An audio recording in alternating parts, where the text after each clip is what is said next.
અરવલ્લી જિલ્લાના મોડાસા તાલુકાના ગારોડી ગામે આપની સભા દરમિયાન લાઇટ બંધ કરવામાં આવી હોવાનો ગંભીર આક્ષેપ ઉઠ્યો છે।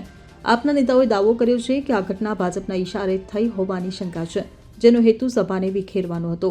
આ ઘટનાએ રાજકીય વિવાદને જન્મ આપ્યો છે અને સ્થાનિક વહીવટીતંત્ર સામે પણ સવાલો ઊભા થયા છે। આપના નેતાએ બાઇટમાં જણાવ્યું કે આ સભા ગ્રામજનોને તેમના હકો અને સરકારની નિષ્ફળતા વિશે જાગૃત કરવા માટે હતી, પરંતુ લાઇટ બંધ કરીને અમારો અવાજ દબાવવાનો પ્રયાસ થયો છે। આ ભાજપની હતાશા દર્શાવે છે, કારણ કે તેઓ આપની વધતી લોકપ્રિયતાથી ડરી ગયા છે।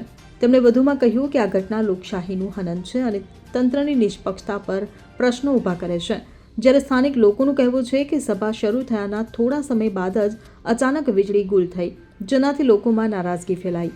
આપે માંગ કરી છે કે આ મામલે તપાસ થાય અને લાઇટ બંધ કરનારા જવાબદાર વ્યક્તિઓ સામે કડક કાર્યવાહી થાય। તો બીજી તરફ ભાજપે આ આક્ષેપોને નકારી કાઢ્યા છે અને કહ્યું છે કે આ ઘટના ટેકનિકલ ખામીને કારણે બની હશે। આ ઘટનાએ ગુજરાતના રાજકીય વાતાવરણને ગરમાવ્યું છે। આપે આ મુદ્દે આગળ લડવાની ચીમકી આપી છે, જ્યારે વહીવટી તંત્ર હજુ આ અંગે મૌન છે। लगभग 10:30 થવા આવ્યા છે। સર્વે પત્રકાર મિત્રોને ઇમરજન્સી બોલાવવાના હતા, તમારું સ્વાગત કરીએ છીએ। આપ સુવિદિત છો, ગુજરાત જાણે છે એ મુજબ 1 ઓગસ્ટની આમ આદમી પાર્ટી જિલ્લા જેને કહેવાય કે જિલ્લા પંચાયત સીટ વાઇઝ હરેક જિલ્લા પંચાયત સીટ વાઇઝ એક જનસભાનું જેને કહેવાય ગુજરાત જોડો અભિયાન છેડ્યું છે અને એમાં એ ઉપક્રમે આજે મોડાસા તાલુકાના ગારોડી ગામ ખાતે સિદ્ધપુર દલીલપુર ચોકડી ઉપર આવેલા કેદારેશ્વર મહાદેવના મંદિર ખાતે આમ આદમી પાર્ટીની એક જનસભાનું આયોજન કરવામાં આવ્યું હતું। એની પોલીસ પરમિશનથી માંડી માનનીય એસડીએમ સાહેબની પૂર્વ મંજૂરી લઈ અને આ કાર્યક્રમ આદર્યો હતો।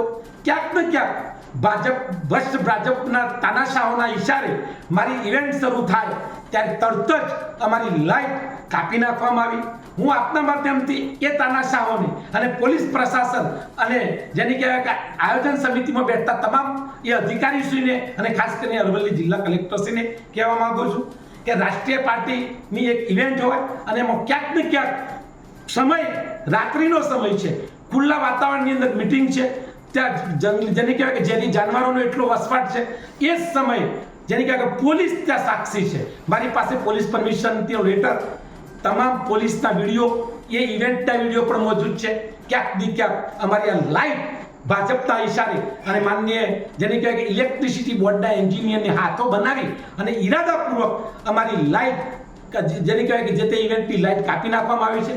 અમારી ઇવેન્ટને આ લોકો ક્યાંક ફ્લોપ કરવા માંગતા હતા, એ લોકોને હું જણાવવા માંગુ છું આપના માધ્યમથી કે તમારા તમામ પ્રયત્નો પૂરા કરજો। તમારા એક પણ પ્રયત્નથી અમે ડરવાવાળા નથી। તમે ભય, ભૂખ અને ભ્રષ્ટાચારની રાજનીતિ આજથી નહીં વર્ષોથી કરતા આવ્યા છો, પણ આમ આદમી પાર્ટીનો એક જે સૈનિક મંચ ઉપર જે બિરાજમાન છે, આજે 11:15 વાગે પણ સીધા જ અમે ઇવેન્ટ સ્તરથી અહીંયા આવ્યા છે કે અને વખોડી કાઢીએ છીએ। માન્ય કલેક્ટરશ્રીને હું અલ્ટિમેટમ આપું છું કે આની ઊંડાણપૂર્વકની તપાસ થાય।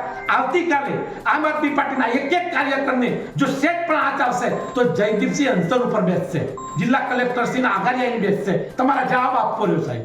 તમે વારંવાર આમ આદમી પાર્ટીની નાના કાર્યકર્તાઓને એક ટાર્ગેટ કરો છો અને ખુલ્લી ઇવેન્ટને ત્યાં તમારી કોઈ વ્યવસ્થા નથી।